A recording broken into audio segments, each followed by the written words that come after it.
two people that I get to call colleagues here at Culver Academies. Jeff Kinney, there you are, lifelong Culver resident, has forgotten more about our local history than most of us know, maybe with the exception of John Houghton. And Jeff, besides his encyclopedic knowledge and great storytelling ability about our community, just has a delightful way about him in terms of stepping up. I don't know if Jeff ever says no when he's asked to volunteer for something. So we're really happy that he's going to be with us on the second half of the program. And then also someone we've not heard from before in Culver Historical Society, Dr. Chris Carrillo, who is chair of our science department here at the academies. So Dr. Carrillo, come on in. We got a great Good morning, Linda. Dr. Carrillo has been at the Academy since 2010. He has a degree in chemistry from UC San Diego and master's and PhD in oceanography from the University of Hawaii. So we're going from Pacific Ocean to Lake Max. So Dr. Carrillo is going to lead us off with the geological and glacial history of Lake Max. I'm just going to get the lights. Yeah, kill the lights. Well, thank you.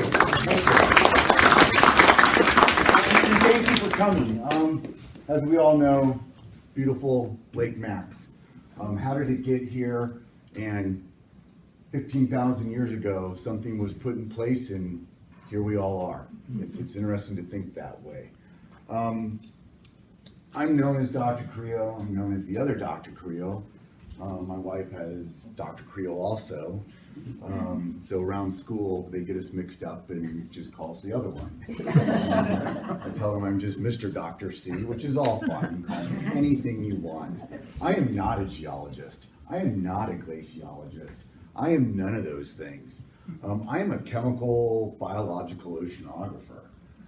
But when I was asked to do this talk, I thought, well, shoot, why not give it a try? I have dealt with glaciers. My experience is dealing with the Pacific and Southern Ocean. Antarctic Ocean is how it's better well known. And there's glaciers down in Antarctica. There's a small glacier. This is actually glacial ice in the sea itself. It's very different than sea ice. I had to learn that from day one. This is not a glacier, but this is ice on top of the land, and it actually has algae that's growing in it, red and green algae that loves the ice.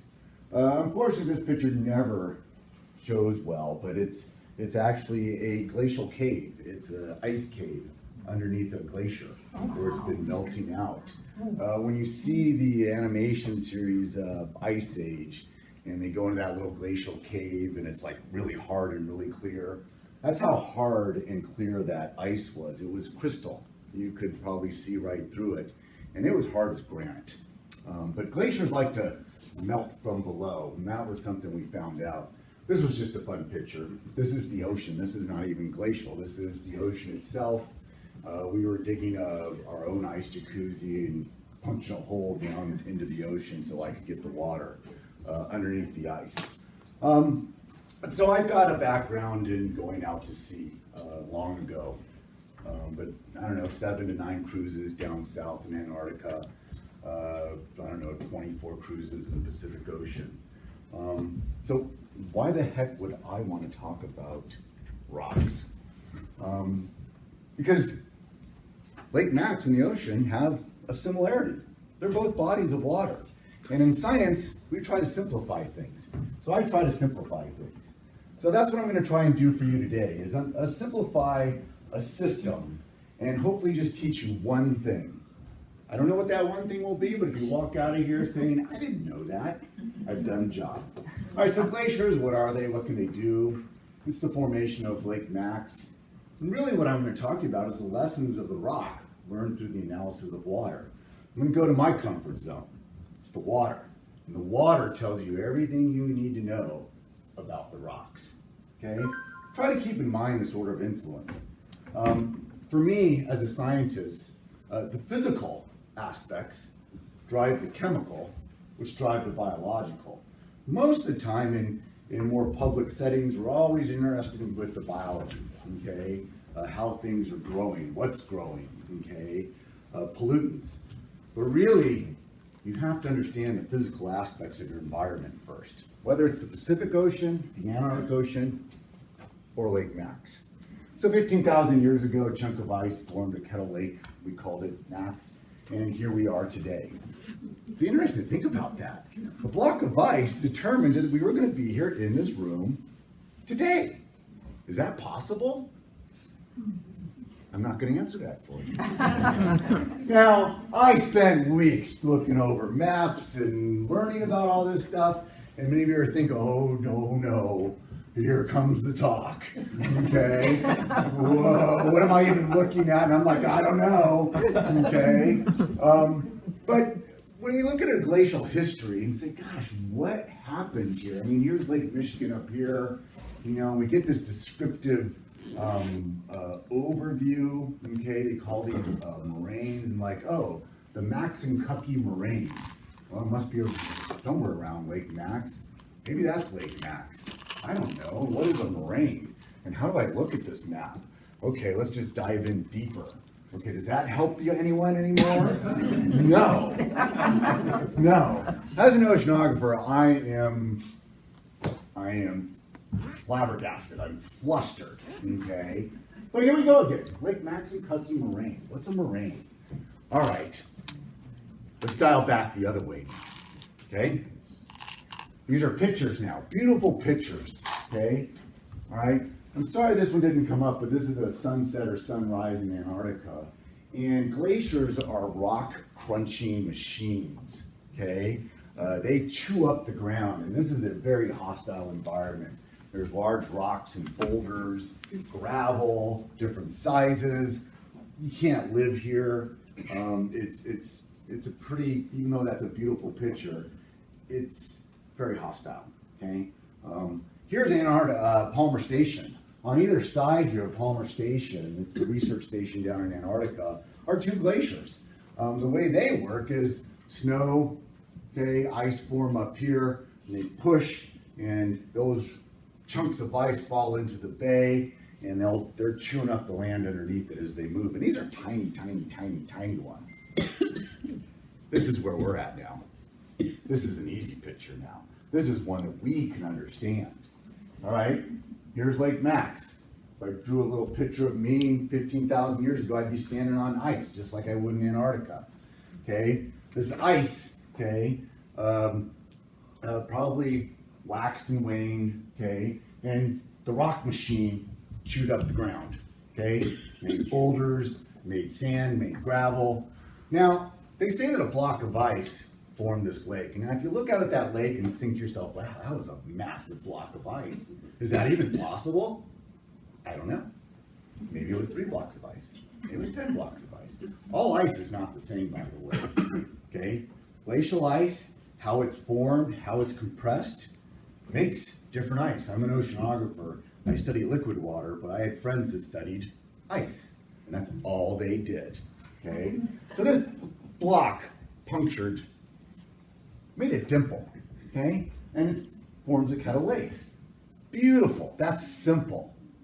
Now let's look at the ramifications of that, all right? And we were gonna keep it simple, okay? So here's Lake Max, it's right out there. And here's how I think about it. It's a reservoir, it's got water in it, okay? That water, I read, has a residence time of 7 years. So a drop of water goes in there, on average, it sits there for 7 years. Is that true or not? I don't know. I read it somewhere online in some report. Okay? I imagine someone in the past who did research knows what they're doing, but maybe not. As a scientist, I never take everything on face value. We're going to look at inputs and outputs into the reservoir. So inputs, okay? We'll keep it easy. What's the first input into this reservoir? It's rain. That's nice. That's easy. It falls right into the lake. The water that goes in is fresh water. Some of it falls on the ground.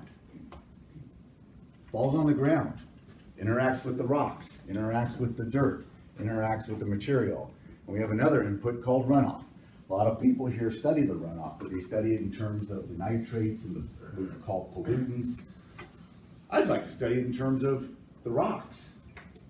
What type of rock is it in contact with? How long is it in contact with?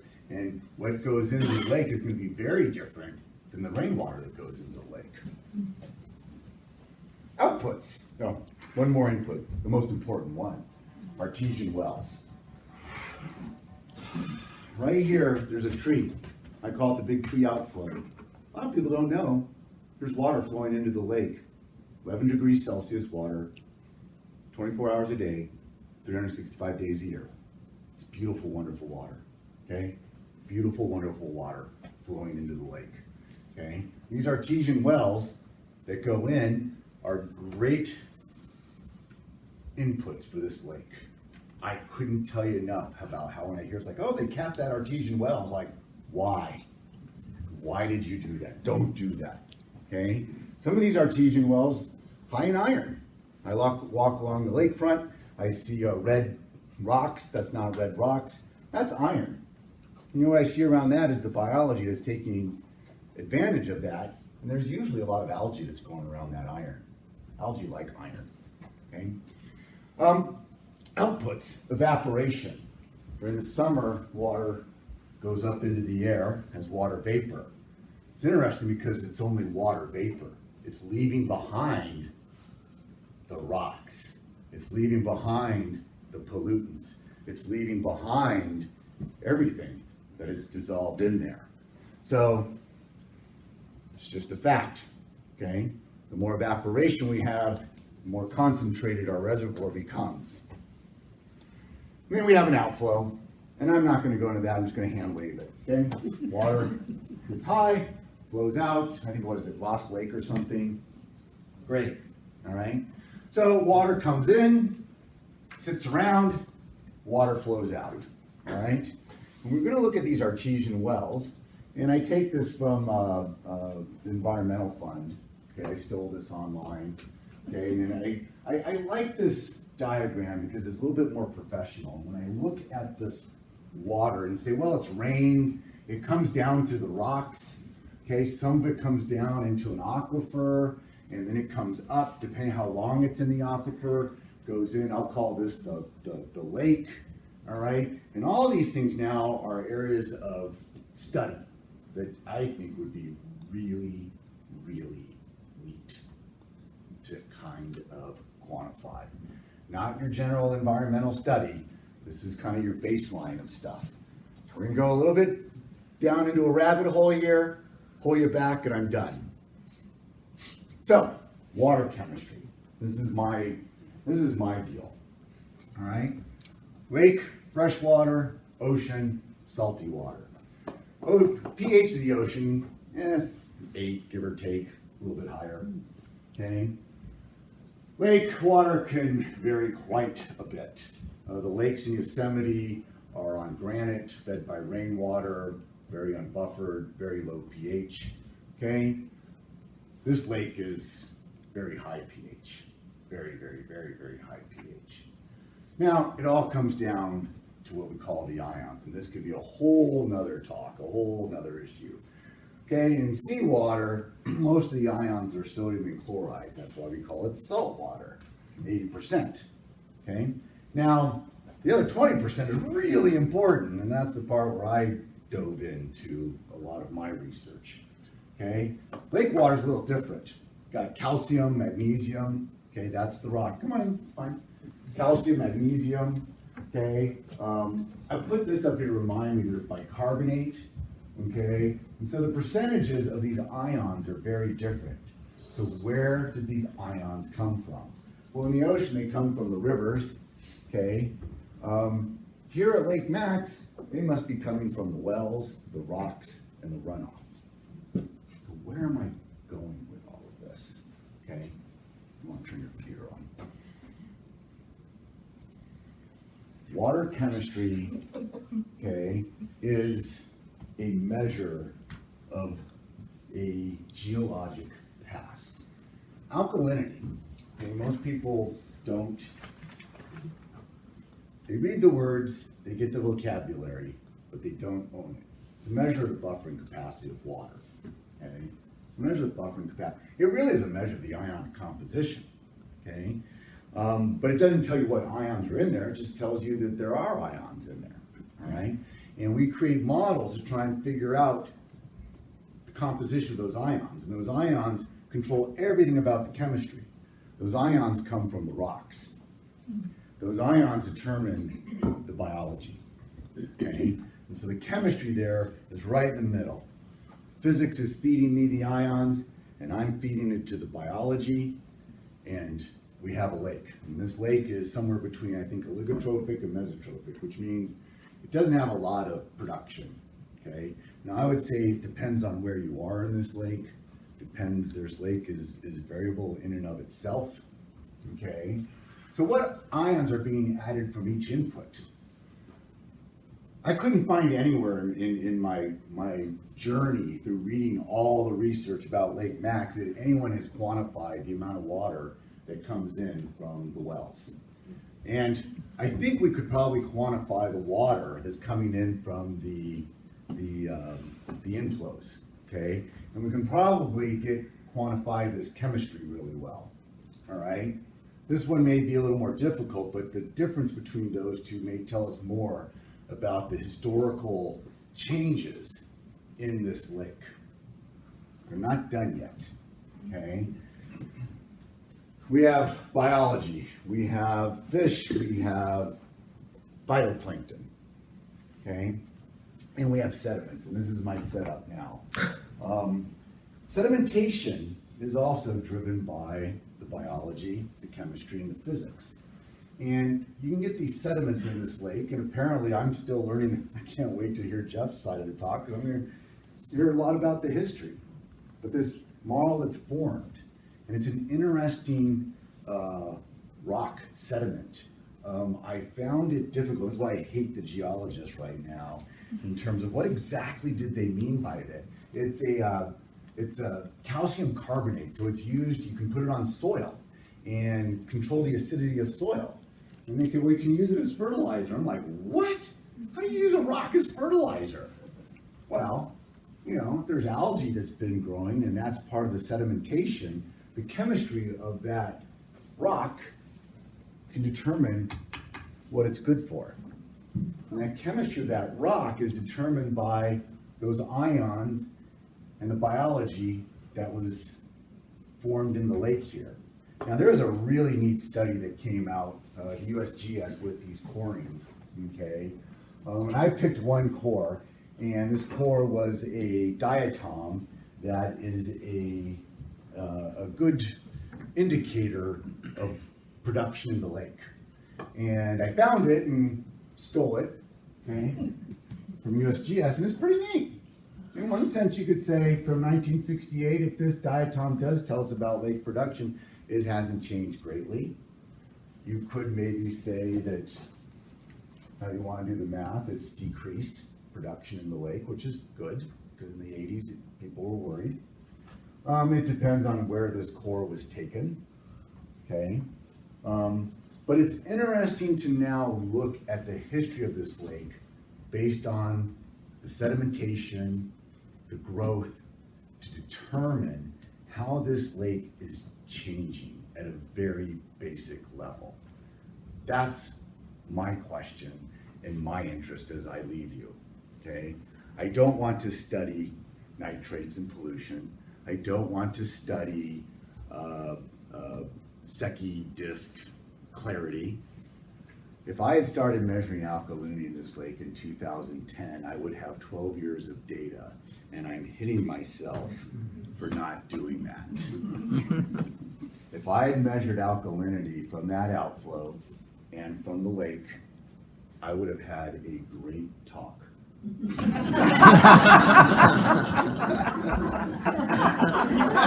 that, I'm going to do the handoff.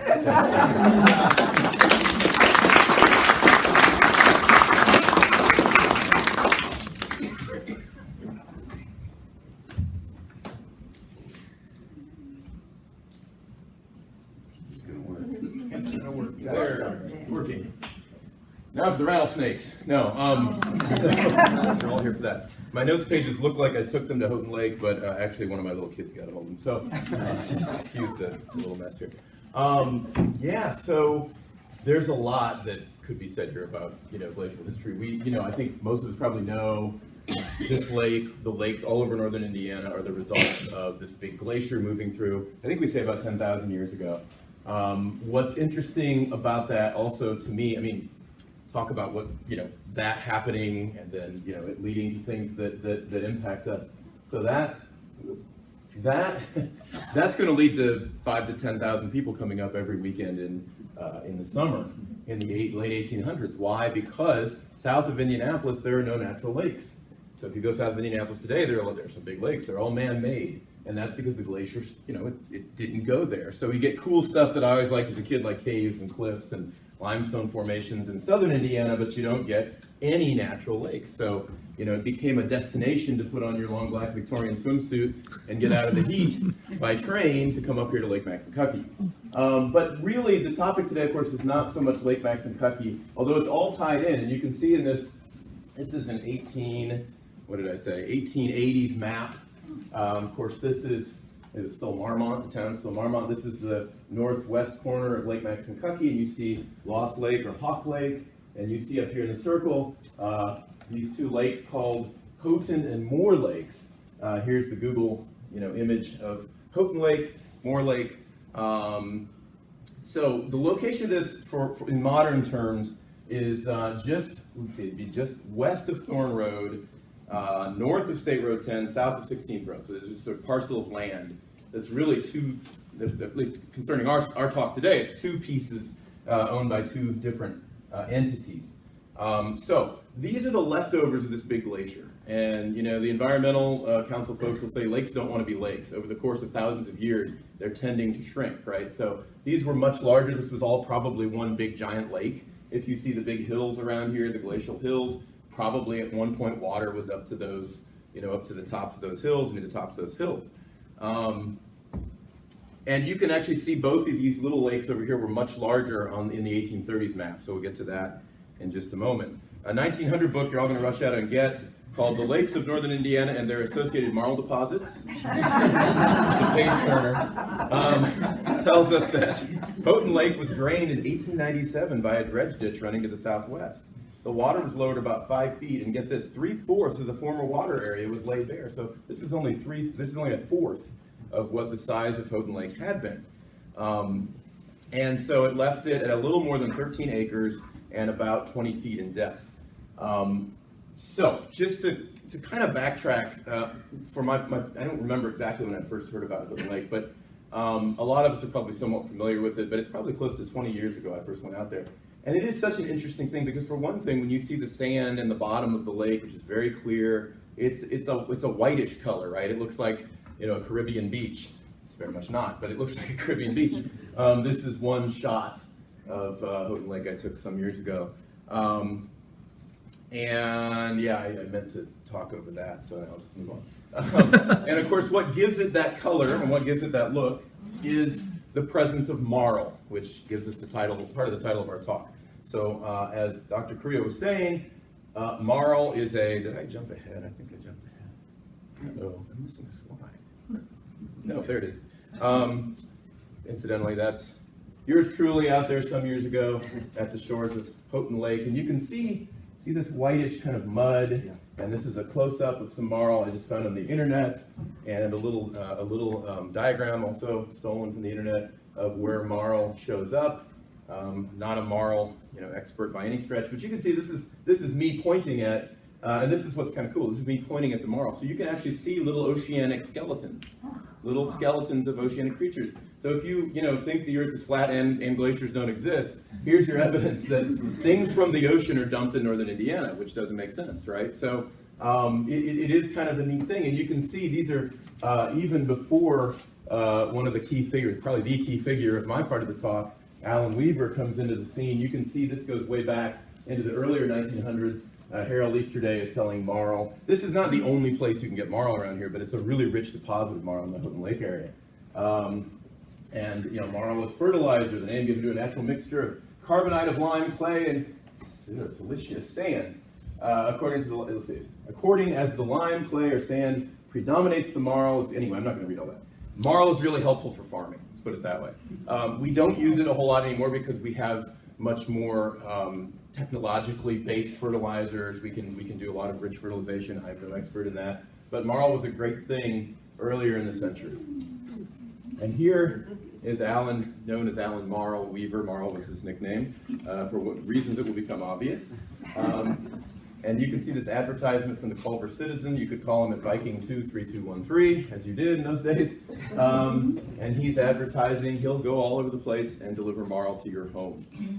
He's born in 1920. Those of us who are familiar with the Drang family, anybody who went to the doctor at Culver for many years remember Shelley Drang. The Drang farm on Thorn Road was where Alan Weaver and his family lived when he grew up. And he talked about, and I just want to say a great deal of what I'm going to say about him and about this place came from his son Dan Weaver, who couldn't be with us today, although his daughter's here. We'll get to that in a moment. But Dan sat down with me, and Alan has been gone a while, as we'll get to, shared a lot of this information with me when I was Culver Citizen editor. So I had a great time doing a really long two-part article in Culver Citizen on this. Alan Weaver talked about Houghton Lake and Moore Lake having 3 foot, 22-pound northern pike swimming in the water. I remember going to Moore Lake sometime in the last 15 years, and there was a clam this big, which had kind of been eradicated at that point from Lake Maxinkuckee because of the zebra mussels. So there's just still some natural, really neat natural stuff surviving out there. He graduated in 1938, and he and a friend began, they were aware of this marl vein, and they began really shoveling it out by hand and spreading it on customers' fields. And eventually this goes to horses and eventually trucks hauling this marl all over the place and selling it. The land is actually owned at that point by Gerald Osborne, so the Osborne family owned a lot of the farmland out there. So Mr. Weaver contracted with them and gave him a percentage of the proceeds. And so he mined some 20 to 25 cubic yards of marl per year. An acre 1 yard deep is 5,000 cubic yards. So in 1 year, he probably dug an acre 15 feet deep and sold marl all around the region. His company was officially Calsa Carbo, if that's pronounced right. And of course, his nickname, Marl Weaver. As Dan mentioned to me, and I couldn't find really evidence of this, but oral history tells us that the wooded area east of Moore Lake, so Houghton Lake is the westernmost and larger, Moore is the smaller lake. The wooded area east of there had been a quarantine camp, probably for smallpox victims. It had cooking facilities and some cabins for people to be quarantined. That illness really just hit Indiana between the 1870s and around 1900, so it goes back a ways. Right out there, most of you are probably familiar with, if you go between this property, the campus of the school, and town into the park. We always, growing up, that little woods was called the Indian Trails. It was part of the Native American trail system that went around the lake, but there's that little creek, right, that runs through the woods. So in 1930, Culver Academy, in cooperation with the state of Indiana, built 3 fish hatchery ponds along that creek, believe it or not. Later on, they were filled in, and it's in, I believe it's 1938, it's in the late 30s, when that shifted locations to a piece of property kind of be southeast of Houghton Lake, that's today owned by the town of Culver, and several fish hatchery ponds were built. You can see the Maxinkuckee Fish and Game Club ponds. Actually, it says there are 9 rearing ponds in this ideal location on State Road 10 west of town, says the Culver Citizen. Over 250,000 fish planted by clubs. You can see some pictures. So this is going to become a kind of a destination area. Some of you might remember some of this because it's going to be a destination area. By 1940, the Maxinkuckee Fish and Game Club, which started the hatchery operation, had a site among the most outstanding in the state, according to the Culver Citizen. It had picnic grounds, shooting area, pheasant raising, a clubhouse, even a home for the superintendent to operate it. The Boy Scouts had an area there for camping, hiking, and nature study. And Alan Weaver is actually the one who dug the hatchery ponds to raise the fish. He was very adept at that. So shortly after high school, actually. There were 4 on the west side. Well, I don't have to get into all the details of the ponds, but it did have heavy use from the community between about 1940 and well into the 1960s. So You might go to a church picnic out there. You might have a fishing tournament out there, scouting events. The American Legion building, which was a separate facility east of the hatchery superintendent's house, was also a very busy place during those decades. The American Legion in Culver has kind of faded out, but that was a whole other talk there. But that was an interesting endeavor. Several Culver Academy, at the time Culver Military Academy, staff and faculty started that in conjunction with the town. And it was really kind of a bridge for the town and the academy to do good things, help support the scouts, et cetera, et cetera. So the American Legion was really active in those days, right before World War II and for a while after World War II. And of course the VFW is going to come into existence after World War II in Culver. Alan Weaver met his wife Rosemary while attending Culver High School. They were married in 1945. The same year they bought the house they would spend the rest of their lives in on Thorn Road, just across the road and a little ways down from where he grew up. And incidentally, Rosemary Weaver worked for 25 years at least in the Academy Uniform Department here on campus. Their children included Dan, Mark, Martha, and Roberta, better known as Bobby, who is Culver Academy for Girls graduate in 1974 and is with us today with her daughter and family members. So I think they're willing to talk a little bit about some of these things before we're done today. So there's a great article about Alan Weaver in the year 2000 in the Historical Society's newsletter. Harvey Ferrari, that might be a familiar name to many of you. He was the theater director for years and years here at Allen campus. And he actually wrote this article about Alan Weaver, called him a Renaissance man, a living almanac of local history, an opera buff, a perennial scholar, and the Huck Finn of Thorn Road during his childhood. So he's really a unique individual. In fact, Alan Weaver's father's love of music, Ferrari wrote, came from the Culver piano teacher Elizabeth Hubble, another well-familiar name. She taught my mom piano, I believe. And a close associate of the founder of Marshall Fields, who facilitated young Alan Weaver's attendance at Chicago opera performances. His favorite quote, I just have to throw this in, according to Harvey Ferrari's article, is an entirely appropriate one from Elizabeth Akers Allen. "Backward, turn backward, O time, in your flight. Make me a boy again just for tonight." Alan Weaver died in 2005. I didn't get to know him. I wish I had. I'd love to sit down and talk to him for hours. There's several other really interesting facets of the property and the family. There's Dan Weaver up there in the picture. I did a completely separate article with him about one of the really unique, interesting stories of Culver's history. And I'm going to try to encapsulate it pretty quickly here, but one of the folks who survived the Titanic sinking in 1912 was a man, well, there's a whole long story on his name, but we'll call him August Winterstrom. And while he was on the ship, he tried to save a woman named Alma Possible and her 4 children. Did I say Possible? I'm thinking of Alma Possible. Alma Paulson and her 4 children. They were coming from Sweden, as was he. As the ship sank, he was unable to save them, but it stuck with them for obvious reasons. So when he gets to America, he eventually finds his way to Chicago, and Chicago is the home of Mrs. Paulson's husband, Nils Paulson, he was working as a Pullman porter in Chicago. He had saved his money to bring his wife and kids to America to join him, and of course they died on the ship. So August Winterstrom, in the center here, seeks out Nils Paulson and tells him the story of trying to save his wife and children. Eventually, Nils Paulson is going to move to Culver. He's going to buy land on Lewis Street. Williams Street. Yeah. So he's there. He's going to get some maple saplings, and in the meantime, he's become friends with Alan Weaver, and he buys a little strip of land next to the Weaver property on Thorn Road. And knowing the longevity of his home in Culver might not sustain this, he asks Mr. Weaver and family if he can plant 4 maple trees on the property, one for each of the 4 children who died on the Titanic. And Dan Weaver told me he remembered watching Nils Paulson plant these trees and crying and speaking in Swedish as he did it. And those trees are still growing there in that property on the Weaver, at the Weaver home on Thorn Road, which I think is just really remarkable. August Winterstrom, by the way, took a job as the head landscaper gardener here on campus in 1913. There's a whole story there. I've done separate talks on that. And he would give this talk to students and just local folks. Here he is telling the story at, I think this is at the Culver Movie Theater, yes. Starting in 1913, every year he would tell the story of the sinking of the Titanic.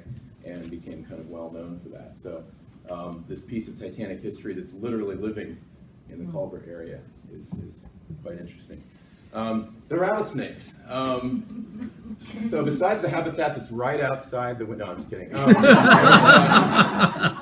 So it's worth clearing this up, but also establishing some truth about it. Yes, there are these rattlesnakes. There actually are some reports, if you go search through the digital archives, the Culver Citizen, of timber rattlesnakes, sort of in the surrounding area. But the much more common one, and certainly in the Houghton Lake area, is the, I hope I'm pronouncing it right, Mississauga, right? Someone correct me? Mississauga rattlesnake. People do freak out about these. They're definitely out there, but these are not like Western rattlesnakes. They're really timid. They're shy. They're loners. They're like the goth rattlesnake. And they're very unlikely to bite. You really have to practically step on them, I'm told, to get bitten. I'm not going to test that theory, but they also have fairly weak venom. So you can see these are both clippings from the Culver Citizen. This one is particularly interesting. It's 1915. Bessie, the 7-year-old daughter of Ira Cease, living 6 miles west of town, so get out west of Culver, was bitten by a rattlesnake Tuesday afternoon about 2 o'clock. She was in the cornfield with her father hoeing corn while stepping over to another. Anyway, the snake's line between both bit her ankle. So they kill the snake, they tie the handkerchief around her wound, and they gave her whiskey, I assume, on the wound, and bathed the wound in alcohol. Well, maybe they did both. I don't know. But the child, maybe that saved her. The child was quite sick at night, all night. The doctor found her recovering the next morning. So you see this over and over in the. I did think this was kind of funny though. This is also from the Culver Citizen, 1928. Someone else, didn't get the whiskey. And so there's this debate going on about prohibition at this time. We suppose that the Chicago Tribune would seize on this to show the evils of prohibition and how Mr. Young's life was endangered by the absence of whiskey as an editor.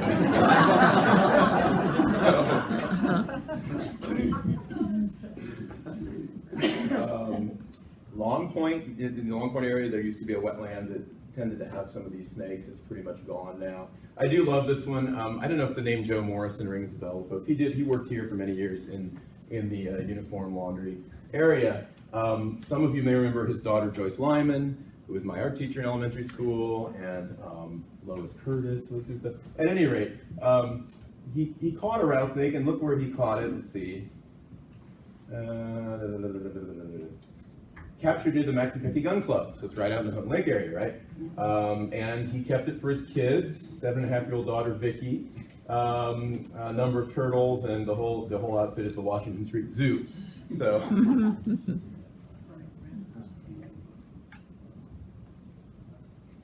So, what's going on with Houghton Lake today, or since the years of Marl harvesting of Alan Weaver, which had of course stopped many years ago?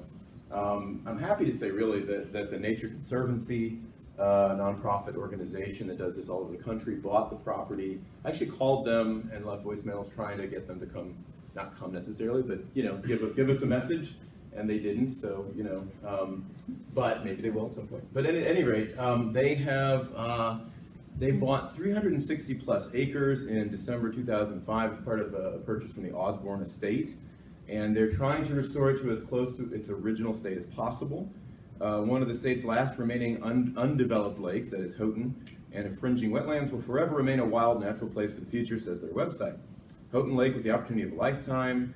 Extensive fens at Houghton Lake are a mixture of alkaline peat and near the lake pure marl.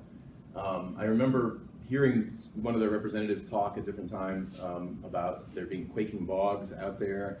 It's just an interesting kind of micro-ecosystem, I guess you could call it, with the marl, quaking bogs, these sort of pure natural lakes, rattlesnakes, So they've done a lot of restorative work out there at Houghton Lake. Some of the confusion also exists in the fact that the town does still own the land, at least part of the land where the fish hatcheries were. So, people talk about this, that there is this land that the town of Culver actually owns. It's a much smaller piece. I don't remember the exact acreage. You can get on county GIS and look it up and you'll see, but, you know, so we could develop a rattlesnake theme park, whatever out there. I mean, I'm exaggerating, because I really don't. People talk like you go out there and they're just going to swarm you, and it's really not the case at all. So, so I was trying to keep this kind of short and fun and move it along, but if you don't mind, I did want to just introduce Bobby Scrimshire, Weaver Scrimshire family here. We grew up out there because my dad worked, and he had several cranes out there that would dig channels around, and he had pumps that would pump the water away from these channels so that he could reach the Marl. And as he moved around to different deposits, he would fill in behind him with water and pump the water out to a different area. And he actually was bitten by a baby rattlesnake, but it was kind of his fault because he was moving a pile of logs that had been sitting there for a while. And at first he thought he was stung by a bee, but then he saw the baby, he hit a nest, and his arm swelled up massively. And Dr. Deary is the one that took care of him and helped him out with that. And Do you give him whiskey? what? Did you get whiskey? No, Dad might have self-made it.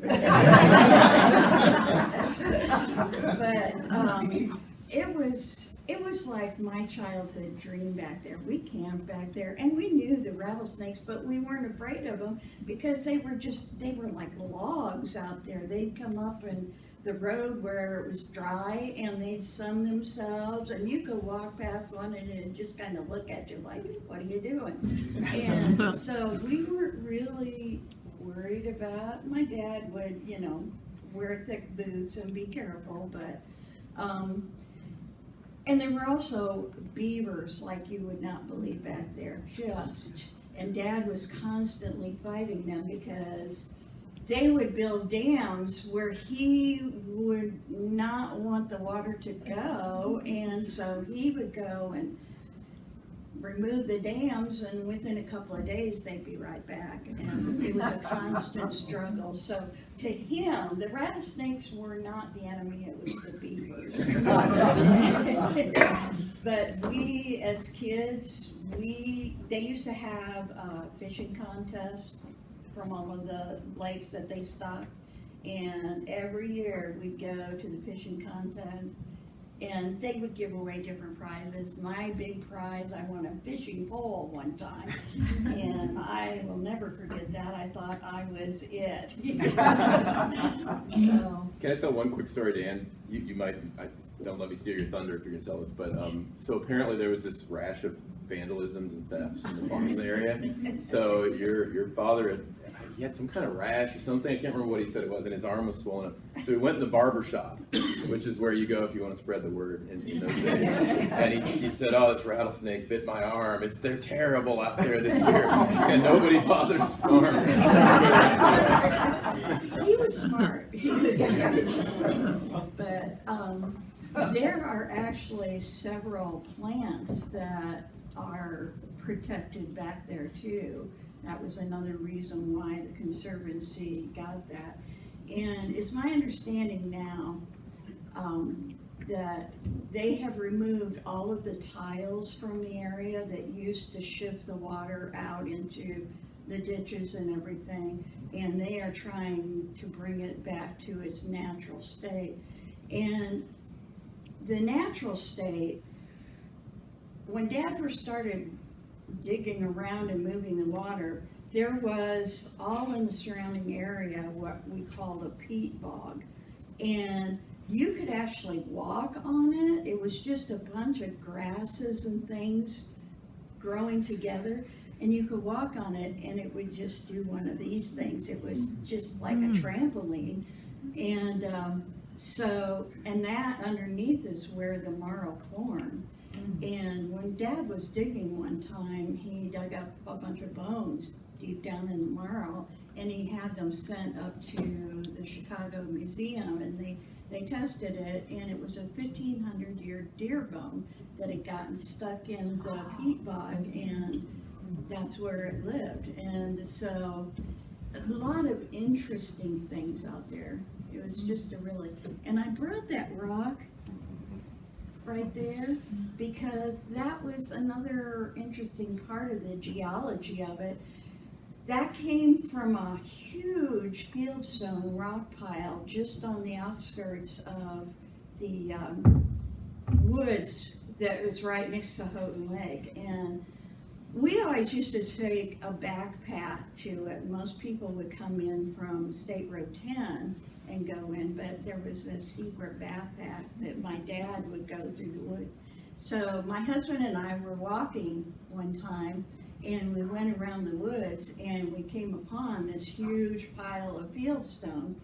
And of course, anybody who's lived around here for any length of time knows that all of the farmers in the field, they have fieldstone everywhere, and those were dropped from the glaciers.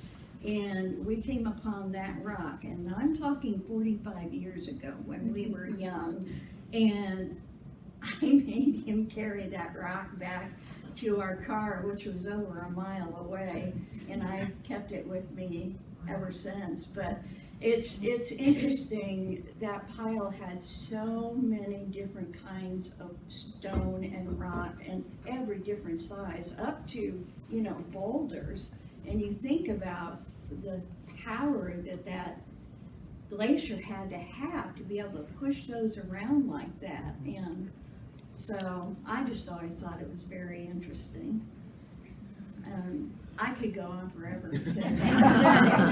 I mean, we camped out there, we swam out there, we did, we grew up out there, and it's just a very interesting The building's place. still out there? I'm sorry, Is what? the building still there from the? No, I believe that actually got torn down in about 1980. And then the American Legion building, which was off on another area right next to it, that also got torn down not long after. But I knew several of the different people. They were caretakers of the fish hatchery that lived there. And there was a picnic area that you could go, and they had those little metal barbecue pits and everything. And there were people, especially on Sundays, Saturday and Sunday, there were people out there all the time because it was just a really beautiful area. And that was before Dad had spread the rumor about the rattlesnakes. So, It is a beautiful area. yeah, it is. It's just gorgeous. And I really am glad that they're taking it back to the natural area because, Dad was very conscious about what he was doing back there, and he tried to not overextend an area that he worked in, that he would move around a lot. And he had water pumps running and shifting the water around, and as soon as he was done in one area, he would shift the water back into there. And so it was quite a chore. And I mean, he dug back there for, 50-some years and didn't even touch half of what is there. So. There appears to be a lot of marl out there. Yeah.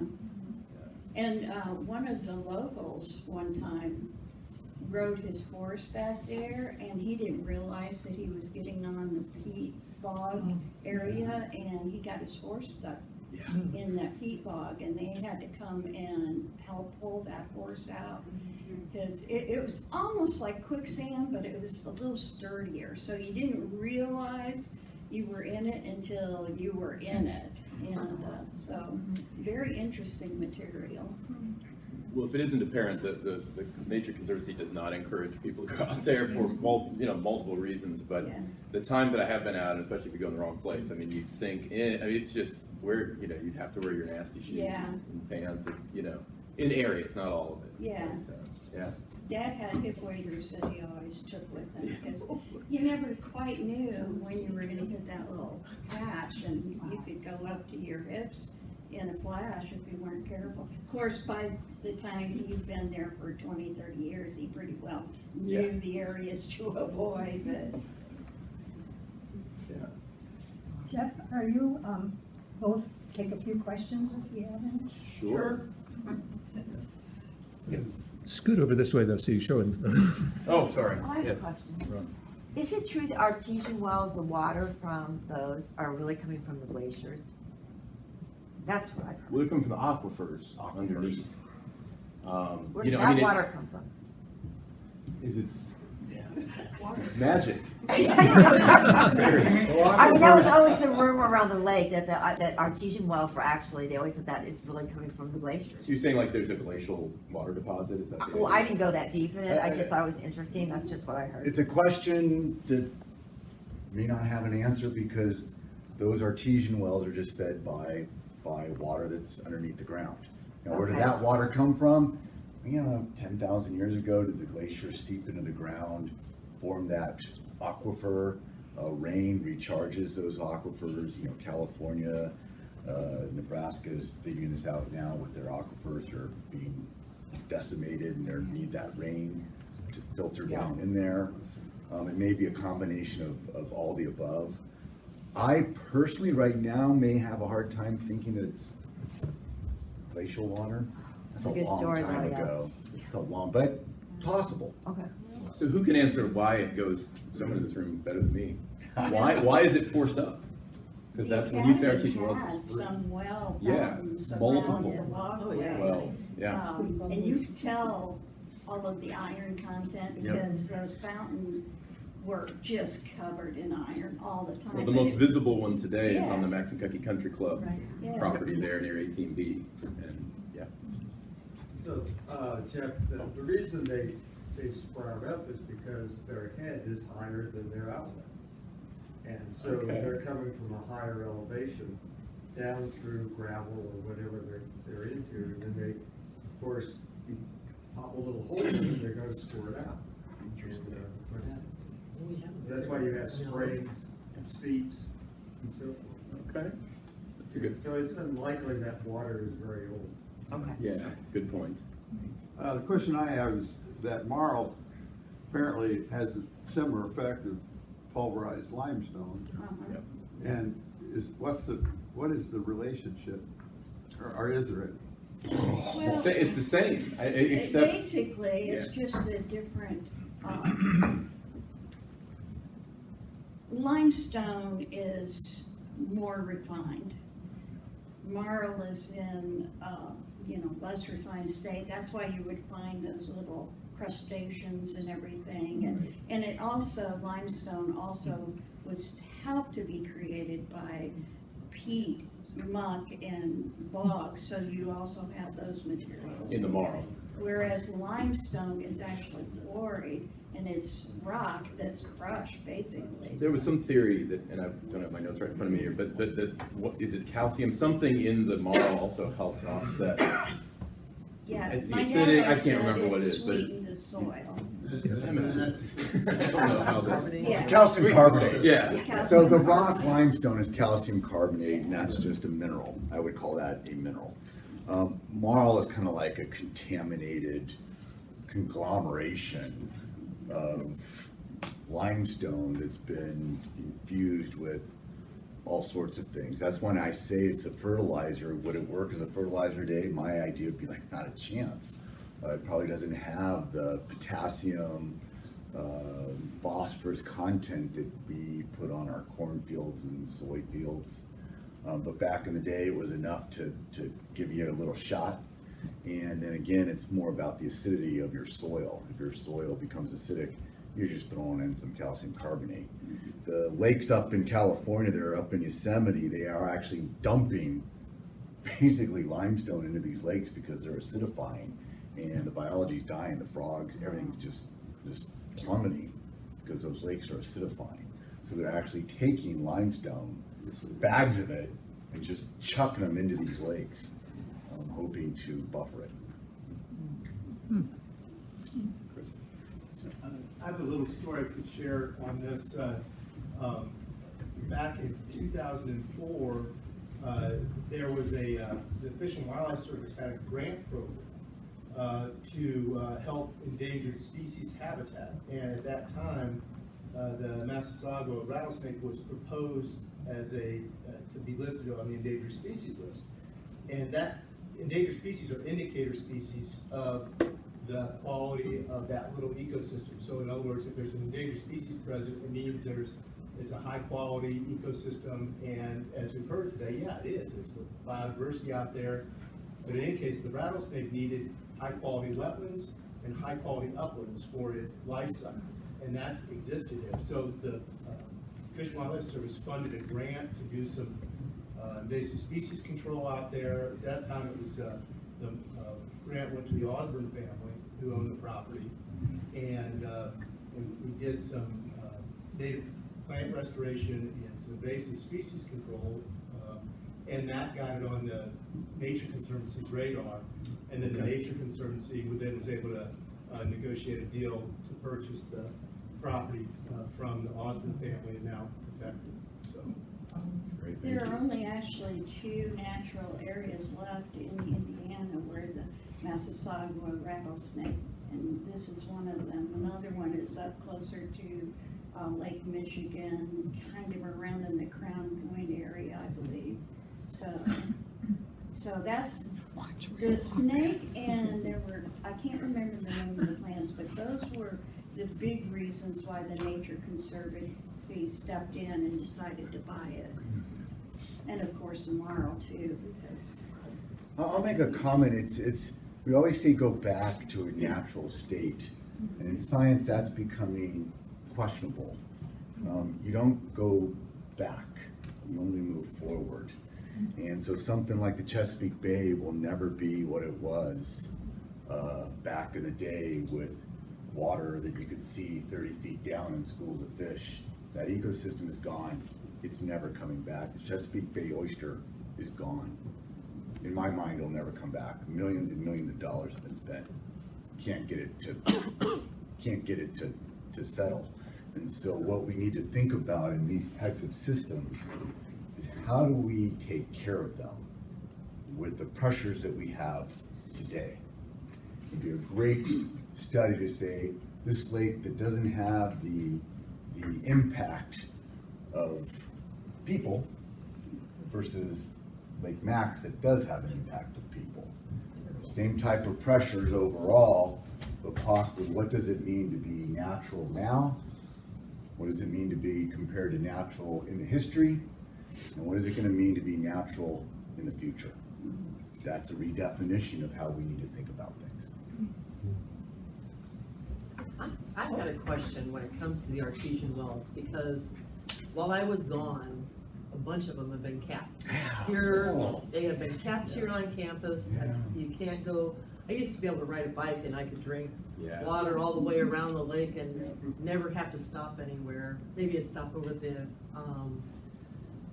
over at Campbell's Marina. But we had artesian wells everywhere. Right. None of us kids ever had to worry, and actually I think it was good for us because we got a boost of iron in the summertime. Yeah. Well, in fact, I don't know if anybody saw Debbie Palmer with the Environmental Fund wrote an article about artesian wells recently, and she and I corresponded a little bit about that because there's a wonderful study by Everett and Clark that was published in 1920 of decades of study of the lake and the natural ecosystem. And I think it's a landmark nationally in terms of its depth and quality, but they list all, not all probably, but they have an extensive list of the artesian wells, which is really interesting. And they're kind of estimates of gallon outflow, things like that. It's kind of cool to see that. I can just tell you, and I don't think I'm talking out of school, no pun intended, when I say I've had alumni ask on the campus the exact question, at least from the campus standpoint, what happened to all those? And I called some of our longstanding facilities folks and said, you know, hey, what would you say? I think I know the answer, but what would you say? And what I thought was the case, which is, you know, as they piped that water into fountains, and over the many decades, the pipes deteriorate, obviously the rust, and so then you're left with possible contaminants or malfunctions, and you've got students, you've got maybe public drinking, and so your choice is to kind of just, you abandon or cap it, or you have to start digging backwards And because who knows, you know, where the pipe started and when they did it, because I mean, they talk about those things in the 1890s literature for the school, you know, so I mean, who knows how old those pipes are, when they were dug, where they don't know, they don't have a guide to that. So to try and kind of backtrack, how do we, you know, how many millions will we spend digging up land trying to find the source of this pipe, and you know, so I think they just, unfortunately, you know, I think they felt that in many cases they just had to kind of abandon them, cap them at times, for safety, for expense, for They may not still doing be more making damage. their way into the lake though. Even Oh, I if we think they cap are, oh. It may be non-point Yeah. source. I found a few of seeping them. in. I There's found a few. pipes, large pipes going from where the end used to be out into the lake. I mean, they're Yeah. pipes like this. Yes, for sure, And for there's sure. dozens of them. Several, I don't know yeah. how far out they go, but they. Even by the lighthouse in town, which the Yeah. historical society put there. Some of you remember the fountain that used to be there. In fact, I have pictures in the early 20th century of there was a tin cup hanging on it. You know, how about what's typhoid cup. But that water's still there. You know, if you go, it's not. There's nothing. It's just naturally flowing out. It's not. No one's capped. You know, no one's pounding it. Or anything. Well, the pipe is there and capped. So, but the water's seeping. Yeah, but I'm saying, Yeah, the but cap, you're right, you the could old take pipe the cap is off. capped. You- Unfortunately, the other yeah. one, a lot of us remember is that big culvert that came out on the west end of the town park where the old Kreitzberger Hotel brick building up on the hill was, and that used to run through their basement. As they wrote that up back in the 1890s, and they would use it to cool the beer kegs. You know, 'cause they were but unfortunately, when the town went and cleaned up, you know, they rerouted the stormwater, and it was inadvertent. They said, "Oh, look at this water flowing through. We'll take care of that." And so they just rerouted that artesian well into the big waterfall that's now by kind of near the lighthouse, which is kind of sad because that culvert was always fun to look at. But yeah. One of the heroes of this story is Mark Smith, who was an undertaker in Knox. He bought all of that land from the Osborns. He let the Osborns fish the lake, even though he bought the land. He donated that to the Nature Conservancy District. Okay. And that is where this all started. And Mark Smith did a wonderful job of donating that land to the Nature Conservancy District to preserve it. So he's one of the heroes of the story. Mark Smith, oh, that's cool, yeah. It rings a bell, nice. Thank you both.